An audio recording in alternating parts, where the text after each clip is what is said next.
In this video, we're going to take a look at the coin challenge that Intigriti made for Defcon 32. We ran a few challenges during the event, so in case you missed the conference, let me just break it down a little bit. We had two spot the vulnerability challenges, so these were just printed on leaflets, and we asked you to solve both of them in order to win a free drink for a party and then also get the physical challenge coin. We eventually reduced this to say that you only need to solve one of the spot the vulnerability challenges, and doing so would get you the coin, and the first blood of this would get a flip of 0 and also the best write-up as well. We also ran a monthly challenge. We do this every month, and this was the first one that was created by me. I made a write-up for that as well, so if you're interested, you can go and check out the last video on the channel. And if you want to try and solve the challenge first, all of our monthly challenges are still available to solve. So before we take a look at the challenge coin, let us just have a look at the spot the vulnerability challenges as well. So these were the leaflets that were printed out for the conference. I'm going to go over to VS Code where I have the same code set up as it'll be a little bit easier to walk through. I'm going to start off with the challenge that I thought was easier, but during the conference most people did say that they found the Python script easier to look at because they weren't familiar with JS. Now, this same vulnerability could be written in Python as well. I just wanted to mix it up a little bit. But how do we solve it anyway? I normally like to go and have a look and see where the flag is in the challenge or in the code, and then you can work your way backwards. So what is the condition in order for us to get the flag? Well, the condition is that whenever the JWT is passed, the username must equal admin. So maybe we can just go and create an admin user. We just register one, admin, we log in, and that would be sorted. But unfortunately, there is a hard-coded admin user with a random 32-byte password that we're not going to be able to brute force. And you can see here there is a public and a private key on the server. This is just the JWK being set up, so you can access the public key because there's no problem in us verifying that a JWT is valid. We just shouldn't have the ability to sign our own or to modify them and then re-sign them with the private key, which we don't have the ability to do because we can't read this private key. So let's say we register a new account with a username cat and a password cat. And then we go to log in with the account. It gives us a valid JWT. If we go to admin, it's not going to give us a flag because the username is cat. But if we modify the JWT, which we can very easily do to have the username admin, it will come up with this error, unauthorized invalid token, because we've modified the token and the signature is no longer going to match. So there's actually an unintended vulnerability here, which I'll talk about in a minute. I'll just talk through the intended vulnerability. So this is an algorithm confusion attack, and basically the server isn't verifying the correct algorithm is being used. So if you have a look up here, the algorithm is set to RS256, but down here, it's actually reading the algorithm from the header, which we can provide ourselves, which means we could download the public key, which is exposed through jwks.json, and then we could modify the token. We can sign it again with the public key, and then we can change this algorithm and say, instead of it being an RS256, change it to HS256, because RS256 is going to use this public-private key pair, so it'll sign with the private key, it'll verify with the public key, but HS256 uses a symmetric key, so it'll use the same key to encrypt, or the same key to sign as the key that it uses to verify, which means if we sign it with the public key and then change the algorithm to HS256, it's going to think, okay, I use the same key to sign that I used to verify, so it's going to check that the JWT was signed with the public key by verifying it with the public key, and of course it will be signed with the public key because that's what we use to sign it. The unintended is that you can change the algorithm to none. So I realized this towards the end, and whenever I tested it, it worked. You can basically skip the whole signing part of it and just remove the verification altogether. So ideally, I should have had a check here which says if the decoded header.alg equals none, making sure to check that it's all not case sensitive, then reject it. So that would have been a way to patch that specific unintended solution. All right, that's the first one. Let's take a look at the second one. This was my favorite. I thought this was a little bit harder just because it's not a vulnerability that most people will think of whenever they're looking through some potentially insecure code. So again, let's start with the flag. We have it down here, solve2. So we need to go to account. It's going to get our cookie SID, and then it's going to check if the UID is set for our session. And it's going to make sure that enforce MFA is not set. So we need these two conditions. We need this to be true, and we need this to be false in order to get the flag. So we need to go and work out where are they set, and is there any time when both those conditions are where we want them to be. Let's go back up here. So basically we have this before request. So every request you make to any page is going to check if you already have an SID in a cookie, and if not, it will create a session. That's going to give you a 32 hex secret. This is the SID. And then the session is going to be stored on the server side here. It's mapped by that SID. So we'll have access to that SID, but we won't have access to any of the values that are linked to it. So we can't go and modify the UID or enforce MFA or the code or anything. And then it'll just redirect us to the URL we started at. Now, you'll notice here that enforce MFA is false, which is exactly what we want, but the problem is the UID must be set to something. At the moment, it's set to none. So what we would do there is we would go and try to log in. We can see that it's got a hard-coded username password, admin. So that's our first vulnerability. We guess the password, and then it's going to call this function enforce MFA. So it's going to pass in our SID, it's going to call auth, and then you can see down here, the first thing it does is set the UID. So now that condition is true, which is what we wanted, whereas, this condition is now true. That's perfect.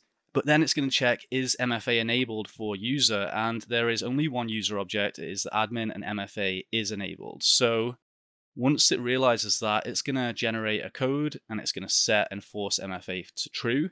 And that means our condition is no longer going to be good, because if we try to access this, we've got a UID, but we don't have the enforce MFA set to false, which means it's going to redirect us to MFA, and we need to try and work out what that code is. And as you can see, the code doesn't actually go anywhere, so we're not going to be able to exploit some SMS stuff or email hijacking or whatever ways we might be able to get that code. Let's just assume that we can't. This is how it is, and we need to find a way to bypass that 2FA altogether. So, where did this idea come from? Well, I really liked James Kettle's talk Smashing the State Machine last year at Defcon, and the race condition labs that they made for Portswigger afterwards, and they didn't have a lab like this, but they did have a small part of the academy which mentioned this as a potential vulnerability. And yeah, there's basically a race condition here, because whenever we go to auth, the first condition is where we want it to be, right? Well, the second condition is where we want it to be. The enforce MFA is false. And the first thing it's going to do is give us a session. So it's setting the UID to user.uid. So now this is true and this is false. It's exactly what we want it to be. So how long is it going to take between this line of code being executed and this line of code being executed? We don't know, right? It could be a millisecond, it could be a couple of milliseconds, it could be a fraction of a millisecond. We don't actually know how long it's going to take, but it's safe to say that the time between this being executed and this being executed is not going to be 0 seconds. It doesn't take 0 seconds to execute a line of code. So all we need to do is to make sure that we access the account page in between these two statements, and that is our race window. And thanks to the single packet attack, which James Kettle explained in his presentation last year, and the extension that was made for Portswigger, you can now queue a series of requests. You could have like 40 requests. One of them will go to login, and then the other 39 will go to account. And you can use the single packet attack to basically say that all of those requests will go at the same time with little worry about the latency or any kind of server issues. Now, I did test this locally. It's not very reliable locally. It does work. It works a little bit better if you put in a little sleep here, but you have to think that as soon as this is on a remote server, as soon as there's traffic going backwards and forwards, there's more than one connection, this attack would be much more reliable. Okay, that's to spot the vulnerabilities out of the way. That took a little bit longer than I expected. Maybe I should have made these into 2 separate videos, but oh well, let's try and get through this a little bit quicker. I'll put up a picture of the official coin, the physical version, but there was also a digital version which you could access by scanning the QR code at our stall. And we did give a hint that if you have a look at the digital version, you'll see that it looks slightly different to the coin. And that was specifically the lettering. So let me try and zoom in here a little bit. Okay, I'm zooming in, but it's not increasing the size of the image. Let me have a look. I downloaded it here as well. So we've got the coin front. And yeah, if you zoom in, you'll actually see that some of these characters are in bold. So you've got an S, and then if you go over here, you've got a P, you've got an O, you've got a T, and if you add that together, you get Spotify. That didn't come out in the coin. Maybe the makers of the coin thought that it was a mistake in the way that we'd done the text, or maybe it just didn't come out properly. But that was a hint. Probably a lot of people didn't need that. If you use Spotify, then you'll probably recognize this code along the side. All 3 of these are the same, and this little Defcon icon doesn't actually matter. In fact, you probably want to ignore it, because if you look at how these are encoded, this should really be the same size as the maximum bar as well. So your goal was to try and find out how these Spotify barcodes are generated, and therefore how you could decode one of them. And hopefully you would have come across this Git book by Peter Boone from 2020. And this is part 1 of an article which he did talking about how these are generated. He's looking here at the Spotify URIs and how many different possible URIs can be generated according to their specification. So you can see here, if they printed a whole Bible's worth of URIs every millisecond, they could do this for, I can't even read that amount of years. Safe to say they're not going to run out of URIs. All right, we've got a little bit of history of barcodes, QR codes, etc. And here's a Spotify code. So when the bars are sorted by height, you can see there are 8 discrete heights that they fall into. So we've got 8 heights here which are not sorted by height. So the data is encoded in octal. And the Spotify logo's diameter is supposed to be the same as the maximum bar. It wasn't in our case, but there are some other constants as well. For example, the first and the last bars are always 0, and the 12th bar is always a 7. So you can always look at the 12th bar to find out what the maximum size is. You can always look at the first bar to see what the minimum size is, and then you just need to categorize the other sizes in between. Now, there's a slight issue here, which is that we have a barcode, which is 23 bars, only 20 of which have information in them, and yet we need to convert a 63 to the power of 22-bit URI into an 8 to the power of 20-bit barcode. This is where it'll start getting into the maths of how the barcode is generated. There is actually a second part of the article which makes things a little bit easier. So part 2 out now, you can read it here, and he presents exactly how they're decoded. So as he mentions, this goes into more technical details, most of which I'm going to skip through, but what do we need to know here? There's a media reference which points to the following playlist. Okay, the media reference can be expressed by a 37-bit number. And yeah, this is where it's going to go into the CRC check and convolutional encoding. This is all stuff you need to know if you want to generate one of these barcodes, but I don't want to generate one of the barcodes. I just want to read this one. And that's where we get to the decoding. So, too much maths for me. Working solution, that's what I like to see. So, if you'd like to see a working decoder, you can check the code here. Okay, so we can open this up to his GitHub repo. And you'll need your personal access token from Spotify because the code has to ping the media reference. But we don't necessarily need that bit. For now, we just want to try and find out what the media reference is that's encoded in this barcode, and then we'll work out whether we need any Spotify access tokens or anything after that. And yeah, there's a lot of reading here on the maths, but the first thing we'll want to do if we do want to read these bar heights is to make the image straight, right? Because we've got this coin, it's currently circular, it's quite hard to detect what the heights of the bars are. So let's take a look at one of the tools that I tried. I did try a couple of tools with this originally whenever Inti asked me to test this challenge, and I also wrote a script using ChatGPT, which was a little bit more reliable, but I lost everything, so I'm kind of redoing it, and I don't have a great deal of time, so we'll kind of skip through some of it. All right, I'm going to clone this repo. And then let us see, we've got this main. If I just run Python main, it has an example in here. So there is already an image and it will unwrap that image. But what happens if we try it with ours? Oh yeah, this is really annoying as well. It doesn't close. Okay, let me open up main.py. So it's just got all this hard coded in. And notice that it has some of this stuff, which is why ours isn't going to work probably, because we need all of this to be set up right. And okay, that's fine for writing. Where's it reading from? Bearing.bmp. I'm going to do coinfronts.png.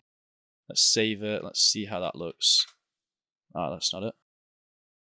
Okay, yeah, it doesn't look good. So we need to work out what those values are. And you could probably do this with some image processing. I didn't. I just went in Photoshop. I opened up this photo and I went and had a look at what the center was. We can basically find out what the radius is, right? So we can update some of these values. I kind of thought as well, we didn't really need right to the edge of the circle, so I've played around with the values a bit. We also don't need all of this in the middle, so we just kind of want to catch it from here to here, I guess. And I don't know, let me try some values here. So it was an 810 size image, so we'll do 405 and 405 as the center. And then the inner radius, I think 250 was around about right whenever I was playing around with it. You can just update these values depending on how it looks. And let's see how that goes. There we go. All right. But it's not quite right. The bars don't look quite right. I mean, I think you could solve it this way. The first bar is the smallest size. It's a 0, and the last bar. And then we have 1, 2, 3, 4, 5, 6, 7, 8, 9, 10, 11, 12. This is the largest bar. So we can mark all of these bars as 7. And we can mark all of these as 0. And then we just need to categorize the others. So I actually think it's easy just to do this manually, to be honest. I spent quite a bit of time trying to automate this, extracting it, and in the end, I just thought that if you just go to the original image, it's quite easy to tell what the correct sizes should be, and you can just go through a bit of trial and error. I'd be interested to hear if some people did do this with a more sophisticated approach anyway, with extracting these bars through some Python script or something, and if they were able to do that reliably. In fact, I just remembered that it did work quite reliably just using this tool that I downloaded. So let me just show that I just used the Windows snipping tool to go and extract the bars from the image we just made. And if we try and use this to get the media reference, I think it should work pretty well. So how do we get the media reference? Let us go back to Peter Boone's GitHub, and remember that he had this in here, so you could just use the scripts that he provided, and you need to provide your token to Spotify, which I don't have. So we need to, in fact, let's clone the repo first. Okay, so he said that you can just use this decode barcode and that will be fine. But actually, you'll see that most of this we don't really need. Now, we want to try and get the heights, and then it's going to try to decode the heights. Okay, so let's see here. Where is get heights? All right, here's the get heights script. So I'm going to take a copy of this. Let's go back to our desktop where the image is, and I'll just call this get heights.py. I'm going to paste this in here. This is going to be slightly different because we don't have that logo correctly defined. The logo should be the same size as the 12th bar, but it's not. You can see it's grabbing the logo here first and using it as the max height. Yeah, it's not, but the 12th bar is, so I can just change that to the 12th bar, and that should be fine. We need to, of course, call the function, so let's do get heights, and then we need to pass in a file name. The file name is codes.png. Oh, and then we need to print it as well, print the return sequence that comes back. Okay, let's give it a go. Get heights, and yeah, okay, I forgot about this. All right, so probably because I used a snipping tool there, it's also got some issues because it's an alpha channel. So what we can do is say if the image.shape -1 is equal to 4, then just change the image, just do image equals image, and that will get rid of the alpha channel. Let's try that. Okay, typos. All right, so we run it now and we get the heights. Actually, let me clear this up a little bit. So I'm going to put that there. This is the heights. Let me now go and just put in the correct heights, just so you can see this. So it's not quite aligned, but I think the only ones we got incorrectly are some of the zeros and the ones are mixed up. So you've got the 0 and the 1 here mixed up. And then obviously it's in a slightly different order. Oh, I forgot to drop one, that's why. Oh yeah, it's the loop here. Okay, so we don't want to go from 1, we want to go from 0 because we don't have the logo in this image. Okay, let me do that again. And let me paste this in. Yeah, okay, so you can see that the first one should be a 0, but here it's a 1. But then we have correct. We've got 1, we've got 7, the 0 is not correct. I think it was literally, there was like 3 digits here which weren't correct, and it was all zeros which should have been 1s or vice versa.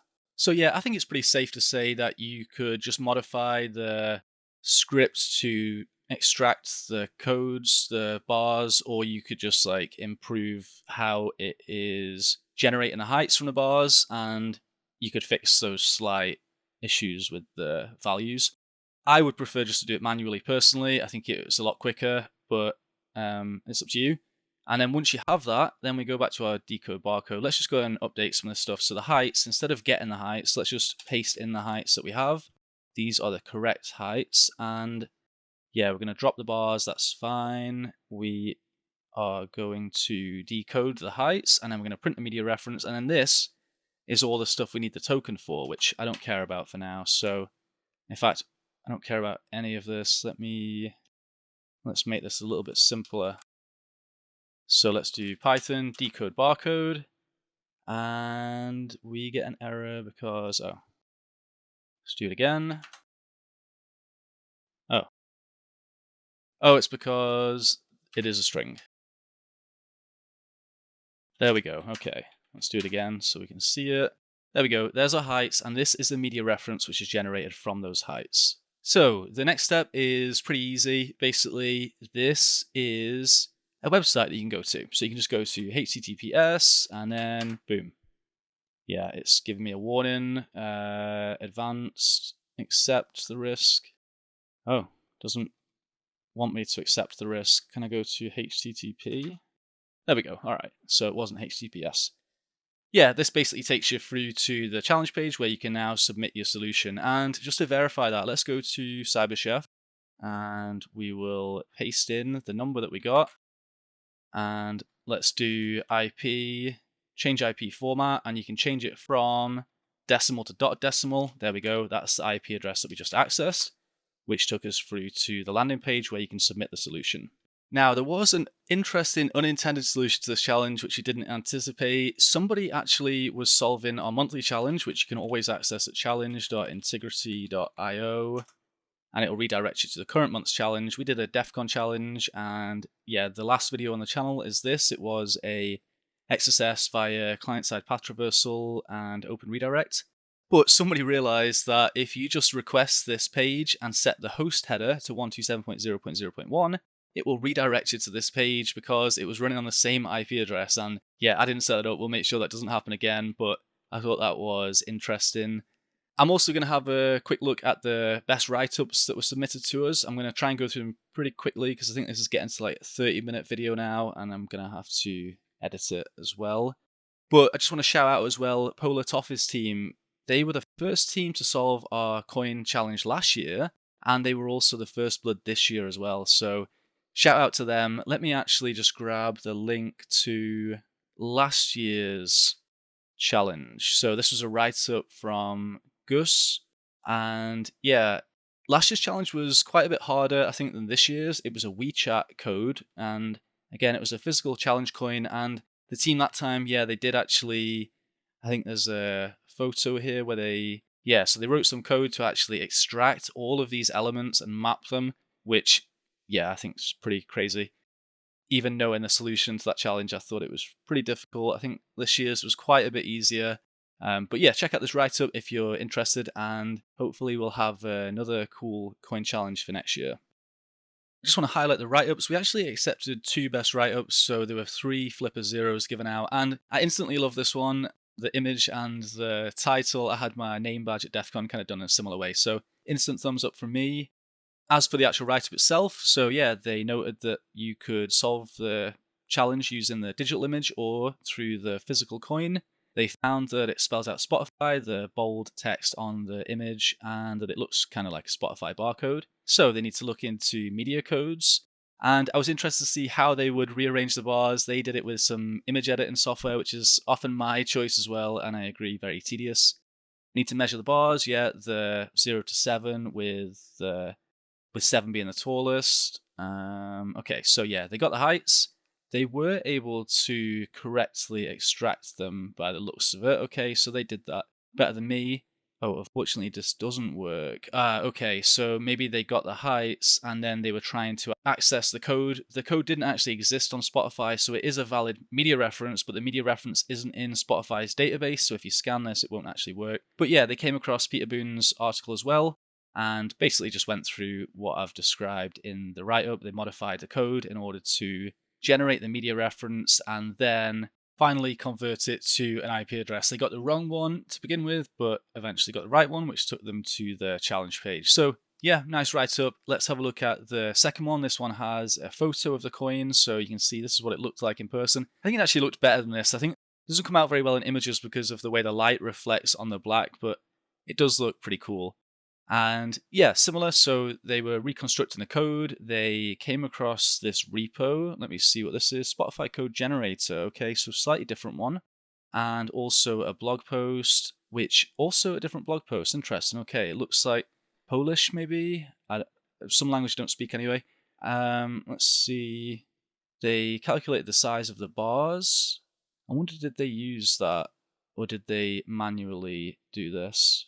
I think they might have manually mapped them, which I think is probably the easiest approach, to be honest. I like the way that they've mapped this as well onto the physical coin so you can see the different sizes. So yeah, they get this. Now they need to get the media reference. And did they come across the same? Yeah, okay. So they came across Peter Boone's Git book and used the same code then as we used in this video and in the previous write-up to get the media reference from the heights, and then it's just a case of converting that to an IP address and you can access the submission page. So yeah, I hope you enjoyed this challenge and Defcon if you attended, and if not, I hope to see you next year for Intigriti's 3rd Defcon coin challenge. And I hope you enjoyed this video. If you have any questions or comments, leave them down below. Thanks.